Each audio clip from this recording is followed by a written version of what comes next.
por fin, porque el año pasado gestionamos varias veces y por una cuestión u otra no pudimos concretar, así que hoy lo estamos haciendo. En primer lugar, antes de la introducción, me gustaría agradecer especialmente a Carlos, a Fernanda, a Josefina, que tan generosamente se acercaron a la biblioteca y hoy están presentando este libro que es fundamental para conocer el arte contemporáneo en la provincia. La generosidad me refiero que no requirieron nada y eso hoy es algo que se valora, especialmente por parte de estas instituciones que como es como se sabe, como es de conocimiento público, estamos pasando momentos algo difíciles. Así que bueno, con ese agradecimiento y también agradecer a varias personas que posibilitaron que después podamos tomar una copa, y a todos ellos, gracias de parte de Literaria Belgrano. Así que voy a leer la introducción. Hechizo natal hace mención al verso del gran poeta correntino Francisco Madariaga. Nadie puede escapar al hechizo natal. Esta idea condensa todo el libro, como lo correntino, intangible pero inexorable, atraviesa la subjetividad de cada artista.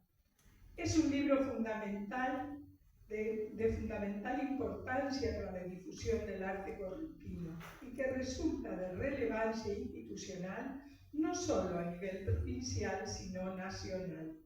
Editado por Farber y Lupé, un nuevo sello editorial que desembarca en Corrientes para promover la difusión de artistas de la región. Farber, bajo la dirección editorial de Catalina Toborowski y dentro de la colección Farber y Lupé, que tiene la coordinación de Ernestina Perrez. El libro fue publicado en mayo del año 2025 y contó con el apoyo tanto del Instituto de Cultura en la figura de su presidente Beatriz Junín, como del Gobierno de Corrientes y de la UNE, que declaró el proyecto de interés institucional y académico. Los autores son Carlos Lescano y Fernanda Tocalino. Antes de continuar, me gustaría decir Francisco de Madariaga, y quiero hacer qué casualidad, hoy tenemos a Josefina Madariaga aquí, y le quiero agradecer especialmente. En el mes de enero estuvimos trabajando con ella aquí en la biblioteca y no la conocía, así que gracias, Jorgelina, por acercarte a este lugar, Josefina, por acercarte a este lugar y por haber pasado tan buenos momentos en esos días. En cuanto a Carlos Lescano, es periodista y gestor cultural, no diré tu edad. Fue subsecretario de Cultura de Corrientes. Creó y gestionó el programa de experimentación de arte contemporáneo. Fue productor general del cantante y compositor español José Carreras en Corrientes, dentro de las celebraciones de los 100 años del Teatro Vera y del grupo musical Rudy y Nini Flores. Condujo el programa Todos los Vientos en radio de la Universidad del Nordeste desde 2014 al 2025 ininterrumpidamente. Escribe una columna los domingos en el diario Litoral de Corrientes. Autor de Lugar Común Corrientes. Coautor con Juan Pedro Subieta de los libros Industria Chamamé, Nini, una biografía de Nini Flores y Memoria y Recuerdo, 50 años de las hermanas Vera. En cuanto a Fernanda Tocalino, es gestora cultural, dirigió el Museo Provincial de Bellas Artes Juan Ramón Vidal de Corrientes entre los años 2005 y 2009, coordinó el área de artes visuales del Instituto de Cultura de Corrientes durante los años 2010 y 2011, el Centro Cultural Universitario de la Universidad del Nordeste en Corrientes durante 10 años, desde el 2012 hasta el 2022. Y el programa de becas de estímulos a la creación para artistas visuales de la provincia, durante los años 2023 y 2024. Durante los años 2024 y 2025, llevó adelante una columna de artes visuales en todos los vientos, el programa de Carlos Lecano. Bueno, con ustedes, los autores y la artista. Lo que quería decir es que este libro, si bien habla de varios artistas de la provincia de Corrientes, en esta oportunidad, como hace referencia Josefina, tenemos el honor en Mercedes de tener a una de las artistas destacadas.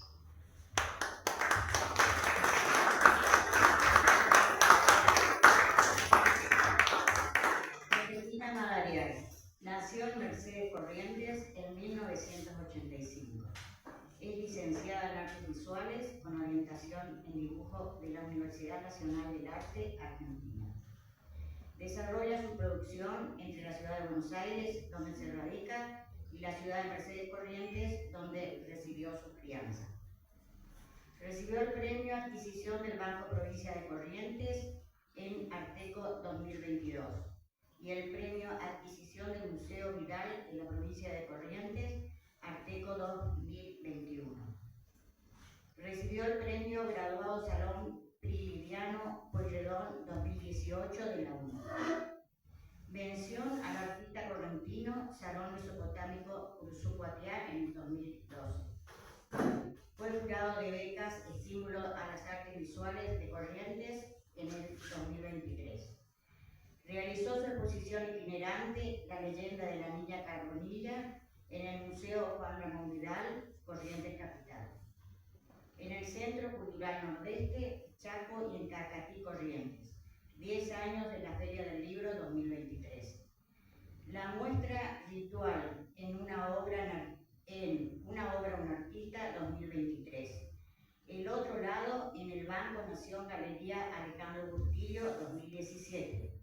El otro lado en el Consulado Argentino de Barcelona 2019.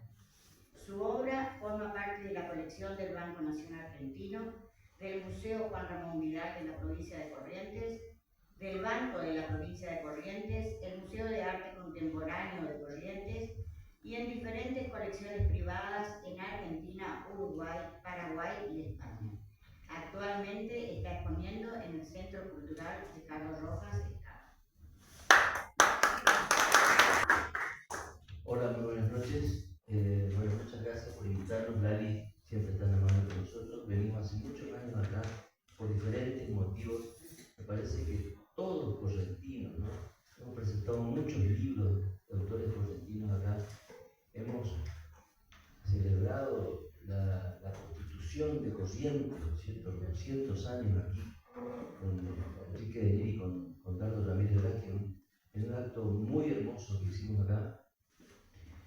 Así que, y muchas cosas más, ¿no es cierto? Hemos venido muchas veces a esta sala, a otra también, pero a esta también, muchas veces.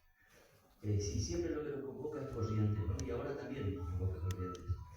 Con Fernanda Tocalino hicimos un registro más o menos de unos 10 años, a través de notas periodísticas de los artistas de Corrientes, artistas contemporáneos de Corrientes, ¿no? Eso grabábamos las notas en la radio de la universidad y después transcribíamos eso a una nota que tenía unas introducciones, contaban algo más del artista, ¿no? Eso hicimos durante 10 años y se fueron publicando poco a poco esas notas, ¿no?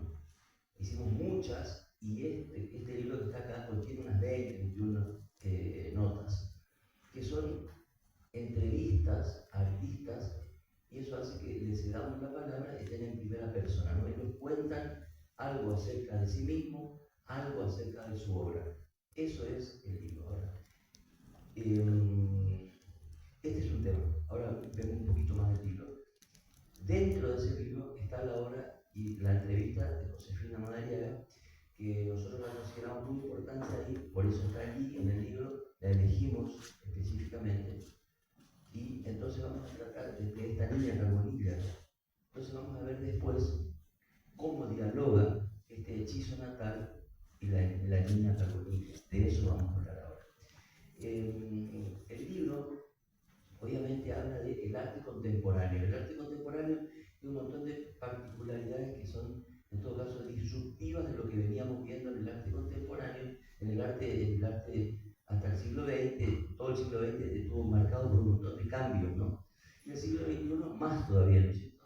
Entonces empezamos a ver un montón de cosas nuevas, ¿no?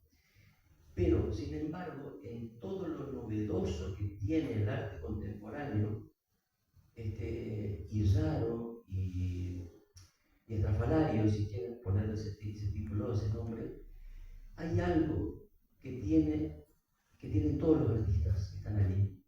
Son correntinos y algunos que son chaqueños pero viven en Corrientes, que es que ninguno de ellos, hagan lo que hagan, pongan la cosa que pongan en la obra, sean del modo que sea, ninguno puede escapar del hechizo natal.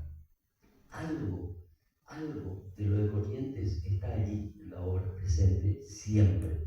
Una y otra vez aparece allí Corrientes. Eso tiene que ver con el territorio y con el aire del territorio, ¿no? Por eso vamos a hablar bastante hoy seguramente del territorio y de las obras. Aquí hay escritores también. ¿Sí? Podemos hablar también del territorio y la ficción, ¿no? ¿Qué genera esto, ¿no? El territorio, ¿qué nos dice? ¿Qué escuchan los artistas de ese territorio? ¿Qué susurra al oído el territorio de nuestros artistas?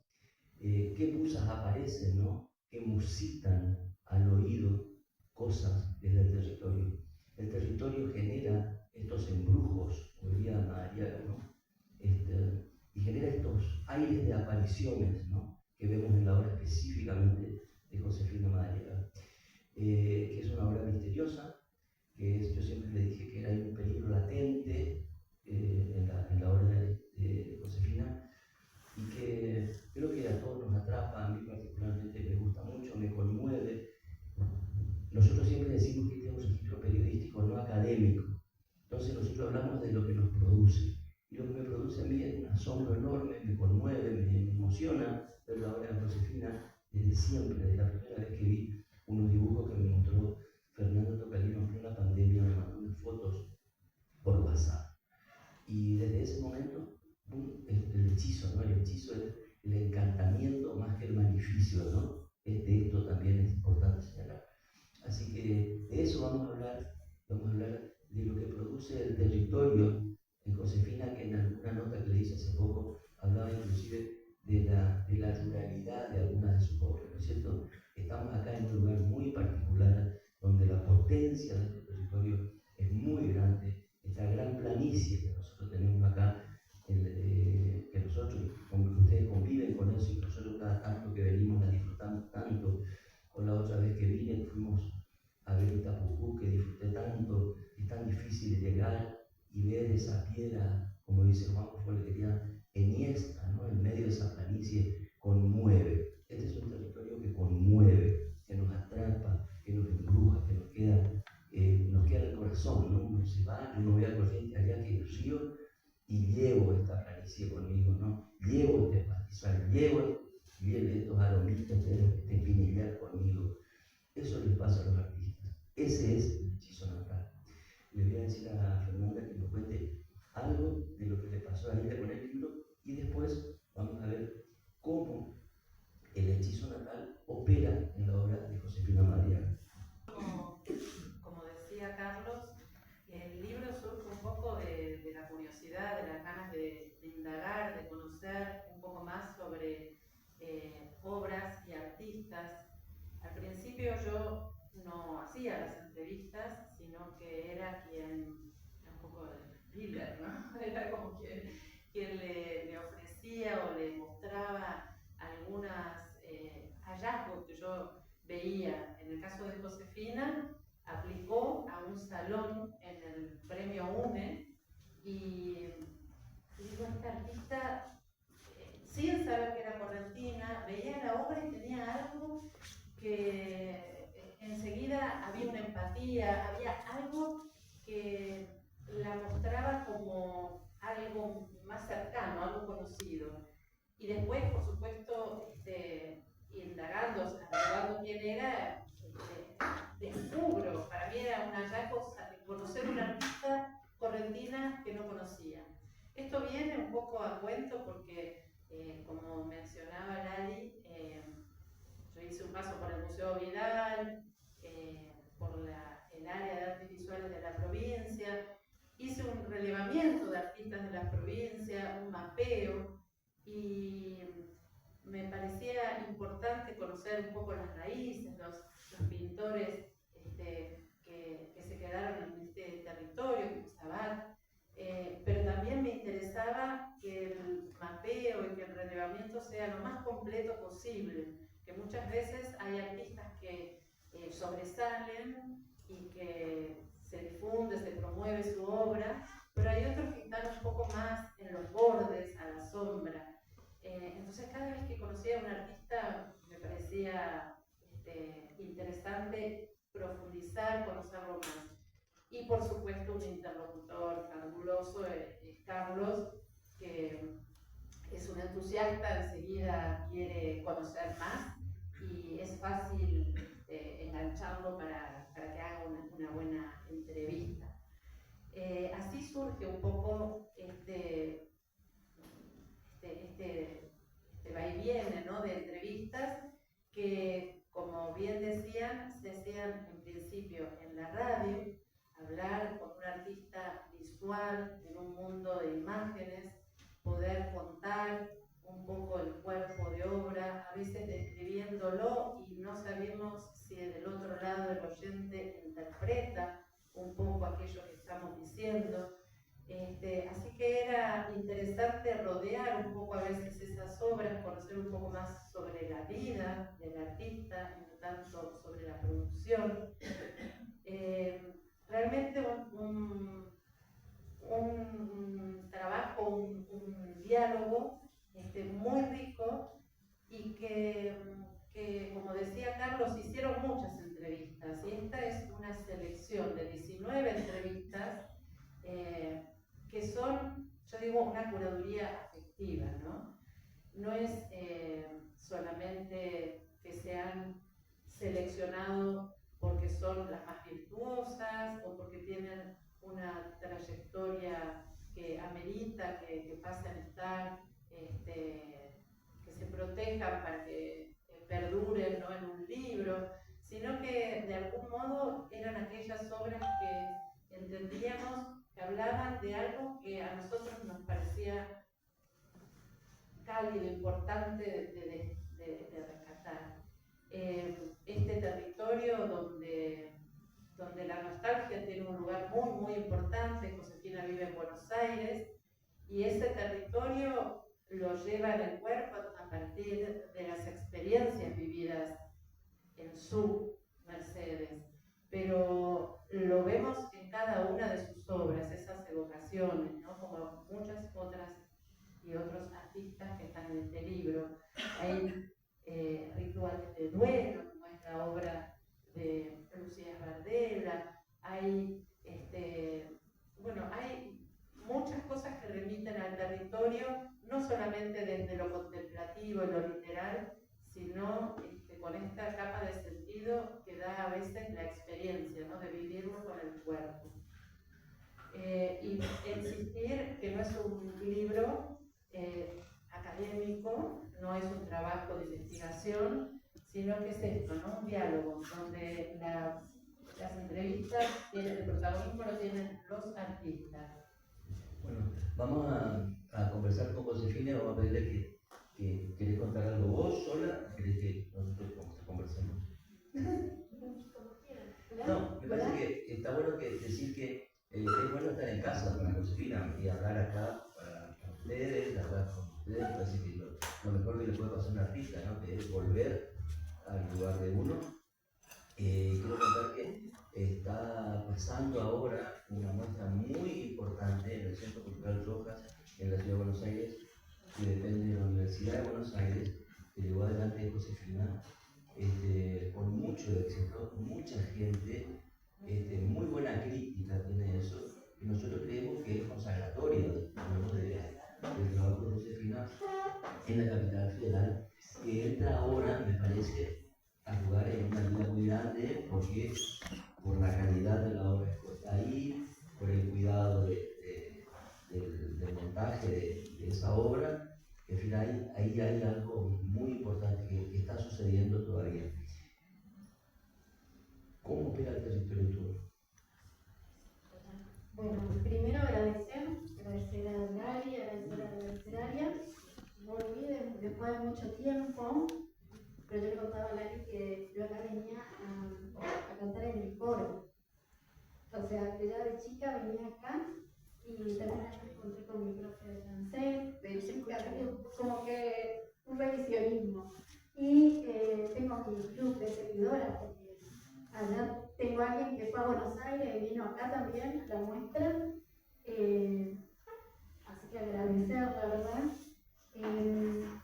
Y yo me di cuenta con Carlos y con este libro que había sido estar hechizada, yo también, que el término es estar hechizado, que ahora lo utilizamos para todos los que están en el libro, todos los que están, digamos, los artistas que forman parte de esto. Yo lo que hice fue ir a una entrevista de radio y después, en un momento, me dijeron, mira que vamos a hacer un libro, y salió el libro.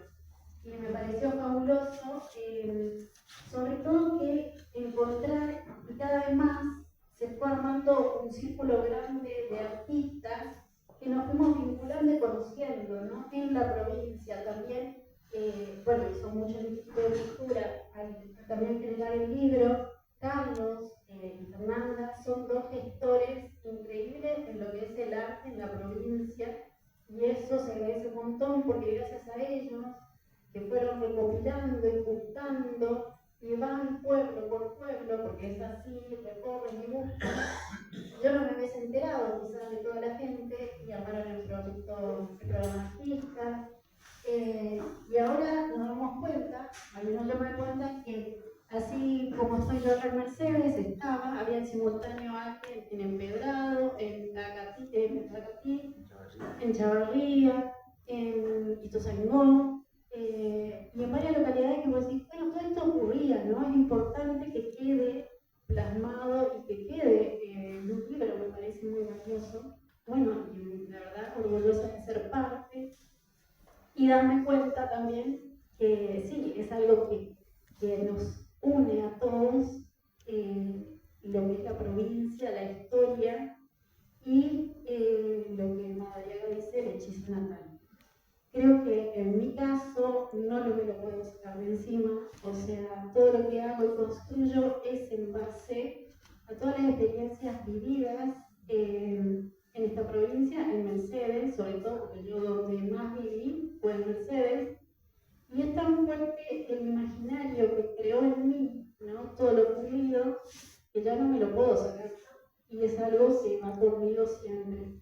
Quizás no me daba cuenta al estar, ¿no? en el lugar, lo importante y lo que estaba generando en mí, pero sí al tomar distancia, vi todo lo que significaba. Esto que dice Carlos, del peligro latente, que en realidad para mí tiene esta zona, o si ustedes piensan todo lo que ocurre acá, desde el Gauchito, hay un Santa Muerte que está más lejos, después hay un montón de santos paganos nuevos que aparecen, hay una Juanita, y como que ocurren cosas que por ahí todo eso formó un imaginario en mi caso, y no solo eso, sino la ruralidad, que digo, es muy quieto todo, y hay una planicie, pero hay monte, y ocurren cosas, y yo también me crié en un lugar donde se cambiaban animales, entonces quizás todas esas cuestiones para un chico es muy fuerte de mantenerla, y creo que es parte de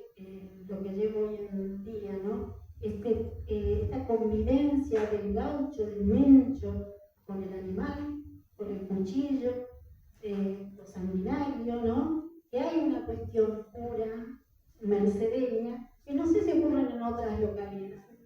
Con el tiempo lo fui charlando, lo fui viendo, y acá es muy fuerte, no es lo mismo que ocurre en la capital.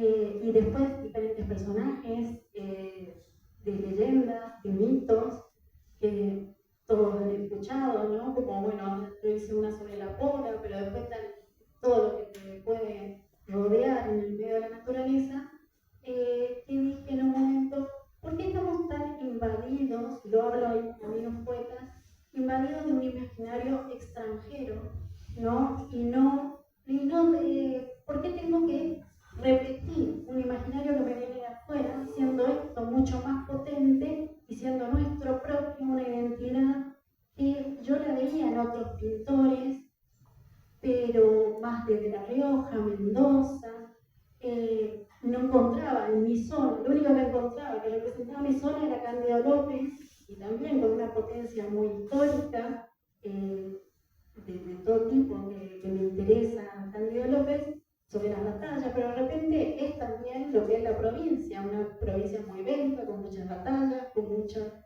sí, con una historia que deviene también de todo esto, ¿no? Contame, esa niña que andaba por el campo, ¿tenía miedo o curiosidad? ¿Más miedo que curiosidad, más curiosidad que miedo? ¿Cómo era ese andar por el campo, esa niña? Las dos cosas, por momentos miedo y por momentos curiosidad. Como todo chico, se me fue en cualquier lado, pero bueno, siempre hay un peligro que todos lo habrán experimentado, y cuando empezamos a hablar con alguien, o sea, todos tienen sus historias de este tipo, pero desde que me han corrido mi madre, me han corrido en todo el plan. O sea, ese tipo de historia, ¿quién no lo ha tenido? Esa es de peligro, pero también es de aventura, ¿no? Y de... Sí, no solo eso, sino que en el proceso de esta muestra de Rojas, trabajamos haciendo material audiovisual y trabajamos con un amigo que es también acá, que vivió en Mercedes, que se llama Benjamín Berizo, y él hizo todo el registro. Hicimos un video audiovisual. Entonces yo, para comenzar a armar el material, le dije, espera, acéptate, te tengo que contar cuál es, ¿no?, el sentido del video. Entonces le dije, ¿qué experiencia tuviste alguna vez en Mercedes? Y él enseguida desarrolló toda su experiencia. Listo, le digo, vos estás hechizado. Entonces, eso es suficiente para comenzar a trabajar. Y bueno, era un poco el motivo, era la intención de generar en el otro este sentimiento que no sé si hay una palabra para definirlo. Es un sentimiento que solo el que lo experimentó lo puede, digamos, relatar. Pero no sé si del todo, porque también tengo el dilema que yo les digo a Carlos, a Fernanda, que quizás es muy hermético, solo en una localidad, en una provincia o en Gran Buenos Aires, ¿no? En provincia se viven estas experiencias, pero el que es de la ciudad, no sé si puede entender este sentimiento. Entonces no sé si termina siendo cerrado para los que sí, ¿no? Para unos pocos, o bueno, en algún punto es, como me decía Rodrigo, un poeta, Rodrigo Larza, me dice, y bueno, que aprenden, un poco que tienen que entender qué pasa en el resto del país. Y está bien, entonces digo, bueno, hay que tomar una postura ideológica en algún punto de defender eso, y por qué la periferia siempre es periferia y el centro es centro, ¿no? Hay que cambiarlo. Sí, y pensaba esto fue en un conversatorio en el Centro Cultural Ricardo Rojas, donde también vos te preguntabas qué pasaba con el citadino, si comprendía, y hablamos un poco sobre evitamos la palabra, decíamos, son artistas de otras localidades, no son artistas de la capital, para evitar decir que son artistas del interior. Y nos preguntábamos, ¿en qué momento se devaluó tanto la palabra interior? Que pasó a ser peyorativa, cuando en realidad el interior debiera ser lo más rico, lo visceral, lo más entrañable. Y sin embargo, parece que es peyorativo decir del interior. Así que yo creo que hay algo de visceral también, ¿no? De experiencia directa, de esas vivencias de campo, de leyendas, de esos recuerdos de infancia, tal vez un poco mágicos, agrandados a la distancia, ¿no? Recordando esa infancia que a veces se idealiza, que a veces se agrandan los temores. Sí, también pienso que las batallas, así como las batallas que representaba Cándido López, todas estas batallas en Corrientes, la batalla de Caraguazú, un montón de batallas, como que esta es una batalla, nunca terminó esa batalla, ¿no? Continúa hasta el día de hoy este dilema siempre de Buenos Aires, el resto del país, centro-periferia, y no sé si todo este imaginario es también como una manera de procesar ese dolor vivido, porque muchas de las historias, estos relatos, son nacidas en este momento histórico, ¿no? Pienso esta creencia del desentierro, ¿no? De encontrar que viene de la guerra de la Triple Alianza y que guardaba los tesoros, pero después está el embrujo y el señalamiento de dónde está el tesoro y después la maldición. O sea que es un poco, viene de una historia real. No, me gustaría que después, cuando termine todo, podamos ver la obra de Josefina que está aquí. Hay niñas, ¿no? Y hay niñas que, si bien están en ámbitos rurales, tienen atuendos que no son rurales, o sea, ahí hay una tensión. Bueno, eso, ¿no? Qué contraste esto, y también el contraste de esas niñas, aquí no hay, pero en otros lugares, en otras obras sí, en ámbitos rurales, y sin embargo tienen máscaras antigas, ¿no? Eso es, ¿de dónde surge eso siniestro?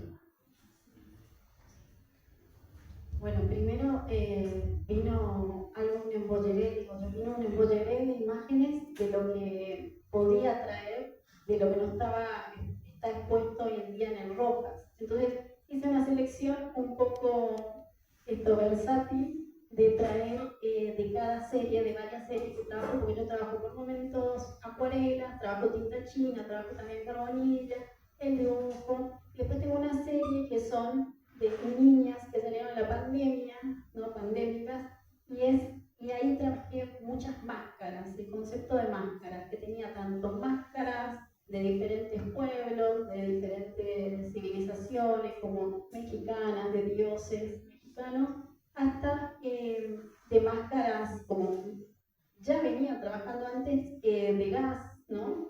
Que ocurrió en Chernobyl, ¿no? Y eran como situaciones que es un tema que me interesa, entre la muerte y la infancia, ¿no? En esta cuestión un poco turbia, ¿no? de la máscara tan perturbadora de una niña. Y esa dualidad de ambigüedad es un poco mi estética, quizás que me interesa trabajar, pero también tiene que ver la máscara un poco con situaciones contaminantes que hay en la zona, ¿no? Que yo lo veo representado, y es algo que poco se toca, un tema, o no del todo, está, y creo que también es otro peligro latente, ¿no? Y lo otro que vemos, me parece que lo que van a ver también son imágenes de seres sin ojos, ¿no? Mirar sin ver, esta postura corporal de estar mirando algo, sin embargo no tienen ojos, es una situación muy particular para quien mira, ¿no? ¿Cómo lo trabajas? Eso. Bueno, hay un libro que me interesó, que es de un pintor checo que se llama Steinmeier, y que dice, para mirar hay que cerrar los ojos. Y él trabaja, es muy surrealista, y él trabaja con la idea de los ojos constantemente. A mí me interesó mucho, digo, no es necesario ver con los ojos, ¿no? Para observar, pero a la vez sí es un componente, que lo repito, bastante siniestro, y que deviene un poco de esta, vuelvo a lo mismo, la ambigüedad entre la belleza de lo que es bello y lo que es perturbador. Ya al poner el ojo lo pongo y ya no lo puedo seguir buscando, es sin ojo. No, lo otro que te quería preguntar es que nos cuentes, el trabajo con Carbonilla es un trabajo muy particular, muy laborioso, muy azaroso, porque no se sabe, puede pasar algo, ¿no?, en el medio de eso, y dispara algo que no previsto, ¿no? Siempre puede aparecer algo que no estaba previsto. ¿Por qué elegiste la carbonilla como herramienta y cómo es trabajar con esta incertidumbre? Bueno, es lo interesante de la carbonilla, que tiene incertidumbre, ¿no? Y no tiene una certeza. Entonces, no trabajo con bocetos, sino que directamente en la tela puedo dibujar y todo el tiempo estar moviendo, porque la carbonilla es tan volátil que hasta que no se fija se va modificando y voy superponiendo capas, y eso le da una velocidad a la figura o a los temas, o sea, a la figura que esté en el paisaje o en la composición, le da dinámica para mí la carbonilla, ¿no? Y encima hay como una especie de historia, parece, porque tiene muchas capas y se ve todo lo que está abajo, que no está borrado o borroneado, y eso me interesa dejarlo. Como Josefina tiene también, además del plano, incursionó hace no mucho tiempo en la escultura, vamos a ver aquí dos cabezas de niñas que tienen esto que pueden parecer unas bolitas, pero pueden parecer unos cuernos, ¿no? Hay también aquí una fascinación de Josefina, lo vamos a ver a lo largo de la obra, por las calaveras, ¿no? Y esas calaveras encontradas en el campo de Marte. El tema es cómo pasan estas niñas a tener el cuerpo y por qué. ¿Qué te pasó? ¿Qué estoy pensando? ¿Qué me pasó? ¿Qué sé yo? No, ¿qué me pasó? Y yo siempre modelaba, pero pasaron cosas. Yo creo que siempre todo lo que me disparó fueron las muertes. Cada muerte de algún familiar me disparó trabajar con una necesidad de hacer corpóreo algo que era 2D. Y empecé a amasar y no paré de amasar y seguía modelando con barro, pobre mi madre le hice muchos pozos. Después ya no me dejaba hacer pozos, pero el barro de acá, de la zona, ahí donde está Juanchi, ese barro es muy bueno para generar esculturas cerámicas. Entonces, y es negro, es intenso. No era para comprar tesoro. Mirá vos. Y bueno, descubrí eso y me apasionó, pero por una cuestión práctica tenía que mezclarlo con la arcilla blanca, la convencional, y le fui dando muchos tratamientos, entonces por momentos quedan más blancos, pero en realidad tiene que ver con la necesidad de que estas niñas en 2D cobren vida, ¿no? Y puedan tener una tridimensión, que sean de tamaño real también. Me parece que es otro impacto y es sí, otra sensación que solo en el plano.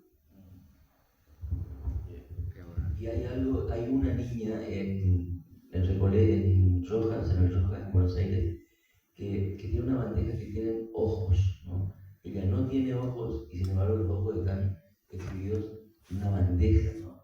En fin, aquí otra vez el mismo tema, ¿no? La obsesión, la mirada, los ojos, lo que uno ve, lo que uno no ve, lo que no ve viendo, ¿no? Es un juego, ¿no? Todo el tiempo, va y viene todo el tiempo.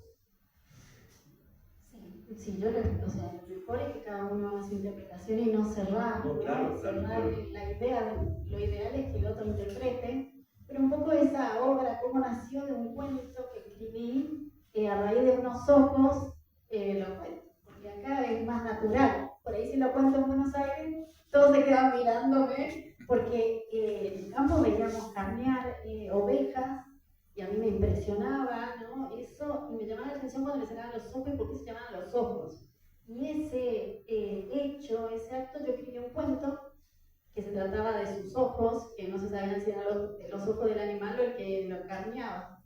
Y con el tiempo dije, voy a hacer una obra de esto, y bueno, es la niña llevando esos ojos. Pero en realidad tiene mucho simbolismo, porque después me han dicho parece Santa Lucía, y yo dejo que sea la interpretación de quien quiera. Yo lo hice en base a este cuento que es de una experiencia mía, digamos.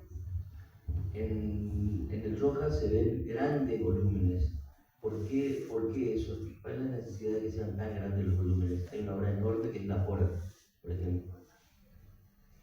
Intento que se viva, que se experimente ese sentimiento. Cuanto más grande para mí es más impactante. El espectador parece que entra en la obra. Sí, claro. No es lo mismo que algo pequeño, al pequeño formato, que ya limita, ¿no? Corpóreamente te limita, en cambio la otra tenés que transitar, poder caminar de un lado a otro. ¿Son diurnos o no? Una para atravesar. Diurna, a pesar de ser diurna. Bueno, porque hay mucha oscuridad ahí, ¿no? Mucha oscuridad, pero en realidad la oscuridad no está en la realidad. Sí. Está bueno eso, porque O tiene de mucha día. luminosidad y tiene mucha sombra. Por ejemplo, la siesta es oscura, el sol puede ser oscuro.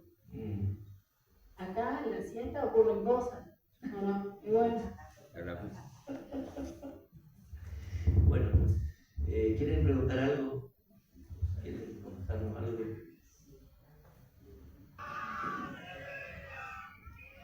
Bueno, dejamos acá. Estaba la niña Carbonilla, es Josefina Madariaga, que bueno, está hechizada por lo natal, ¿no? Así que bueno, de eso hablamos hoy, de Hechizo Natal, que es un libro que escribimos con Fernanda, y de la obra de la niña Carbonilla, que algo de eso podemos ver aquí. Carlos, sí, yo le quisiera preguntar sobre ¿Sí? sobre aquella carbonilla, precisamente que hoy te vi retocando, me llamó la atención. ¿Qué representa? ¿Hay algo que ver con la muerte de Antonio Gil o no? Claro, en un momento quise hacer toda la historia de Antonio Gil, Gauchito Gil, pero digamos, no encuentro, o sea, tengo que seguir investigando a ver qué pasó, si hay un real Antonio Gil, ¿no? Me baso por ahí está la leyenda, ¿no?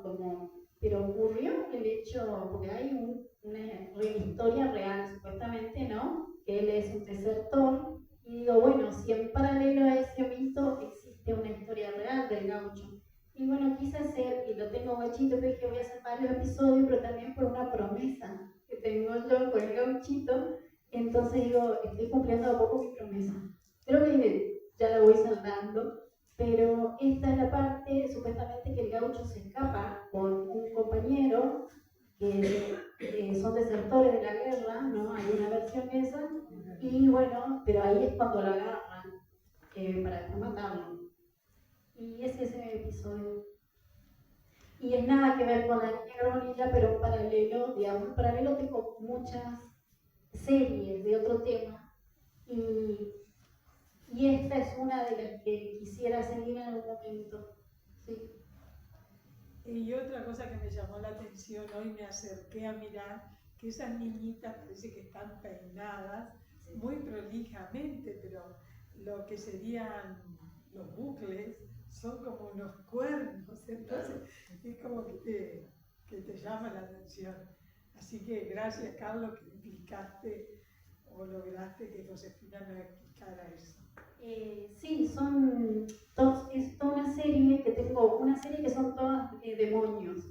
Estas son animales, que son todos con cuernos de animales, y así como decía Carlos, yo he recolectado a lo largo del tiempo muchos cráneos de animales, y tengo de guasuncho, de caballo, de vaca, de, no sé, hasta me regalan, entonces cada uno que aparece me dice, tengo una cabeza tan buena, tráigame, y lo he usado mucho tiempo como naturaleza muerta, se usa para estudiar en la escuela, ¿no? Y entonces lo tengo también para el taller, pero a la vez, con el tiempo, me han interesado y le repito los cuernos a las mismas niñas. Pero bueno, es la serie esta. Y la verdad que me interesa también, sí, es un poco lo mismo, este vínculo de la muerte, que está presente en la naturaleza, en el cotidiano, pero bueno, a veces uno no quiere ver, ¿no? Esa presencia. Josefina, una preguntita. Yo me imagino que la primera fuente fue tu entorno familiar. Olvidemos tu papá, tu ya, Mirta. ¿Hasta qué punto generaron ese clima o ese motor interno para que vos hoy seas esta artista que estamos aquí presentes. Eso por un lado. Y por otro lado, el hecho de proyectar en esta niña, de hecho, que nos remite directo al hechizo natal, porque no estás pintando o describiendo en el centro de la escena a una persona, estás remitiéndote a la niña, que de hecho, para nosotros que sabemos la historia, bueno, está muy como presente. Entonces la pregunta es, ¿hasta qué punto todo eso generó que derive en lo que hoy sos? Puedo decir lo de mis padres, porque son los culpables. Claro. Los culpables en buen sentido, porque la verdad que fue lo que me impulsaron en algún punto, pero generaron la atmósfera para que lo logren hacer y no había dudas, ¿no? Y a diferencia por ahí de un montón de compañeros que tenía, yo no había duda que iba a hacer eso desde muy pequeña. Y estaba bien, no era que había que estudiar otra carrera, sabiendo que ellos tenían otra carrera, no. Ellos querían, y sobre todo mi papá quería que yo sea pintora. O sea, desde chica me dijo, no, vos tenés que ser artista. Y mi madre también quería que sea música. Entonces, como en algún punto nos insiste. Está bueno que te insista porque un chico siempre crea, y entonces está en su salsa, está en su mejor situación, que encima alguien eso puede pedir o te impulse, que eso puede ser una profesión, es muy fuerte. Entonces creo que también me quedé un poco ahí retenida, porque era un mundo increíble, que de repente yo podía hacer lo que quisiera de manera libre, y eso llevarlo a cabo, y creyeron quizás antes que yo, y yo decía, pero sí, vos vas a ser artista, ¿no? Como totalmente diferente a mi compañero del conservatorio, de la UNA, de la universidad, donde todos los padres le decían, bueno, o sea, ¿de qué vas a vivir? ¿No? ¿Qué vas a hacer? ¿De qué vas a vivir? Bueno, está siempre esa duda de qué va a vivir uno, pero a la vez no se podía negar porque quizás ellos quisieron. Entonces ahí era una pregunta que siempre me hago, ¿hasta qué punto uno es o uno no puede dejar de ser lo que el otro quiere de uno? Porque son una mezcla de sacarte de encima lo que es el otro, pero también en este caso me venía re bien y yo lo aceptaba, ¿no? No era algo negativo, era algo muy positivo. Y creo que eso también determinó lo de la infancia, como un mundo muy exageradamente creativo, pero que me parece hasta interesante, como más fuerte, plantearlo la infancia con todo este imaginario antes que la adultez. La adultez ya tiene otros vínculos, ¿no? La infancia con todas estas cosas mucho más fuertes, crudas. Quiero decirle que en la entrevista aparece algo que cobra importancia acá, más que en ningún otro lugar, y cobra importancia en la casa de ellos, ¿no? En la entrevista aparece el nombre de Quepacuercia, y eso tiene, yo digo eso y ustedes saben quién es, ¿no? El único lugar que puedo decir sin que tenga que explicar qué es acá. Así que eso está en la entrevista y eso surge, y eso tiene que ver con tu pregunta, ¿no? ¿No es cierto? Bueno, claro, porque en mi casa ya mi papá había estudiado con Chepa Quercia y hay muchos cuadros de Chepa Quercia, y es alguien que es de la zona de Mercedes y por su poesía vino acá a enseñar. Entonces es como una herencia por ahí muy que marca, ¿no? Y es como que seguí esa línea. Mi padre estudió con él y bueno, yo lo viví un poco y me llamó la atención que en el Vidal hay el cuadro de Chepa Quercia y estaría bueno como dijimos, de hacer como un seguimiento a ver dónde más, porque acá hay muchos cuadros, mucha gente que fue retratada por Chepa Quercia, ¿no? Y ha sido una figura, creo que lo han hecho acá, una muestra. Y hicieron acá también una exposición de él. Sí, ¿no? Sí, pero acá tenemos 3 de Chepa Quercia. No sé si fue donación, me parece, no. Y en muchas casas de acá me encontré con que hay cuadros de Chepa Quercia. Es también de otra época esto de adquirir, ¿no? Que se adquirían cuadros y en las casas había de estos pintores. Bueno, nada. Bueno, eso gracias por venir. Estamos muy contentos de estar aquí.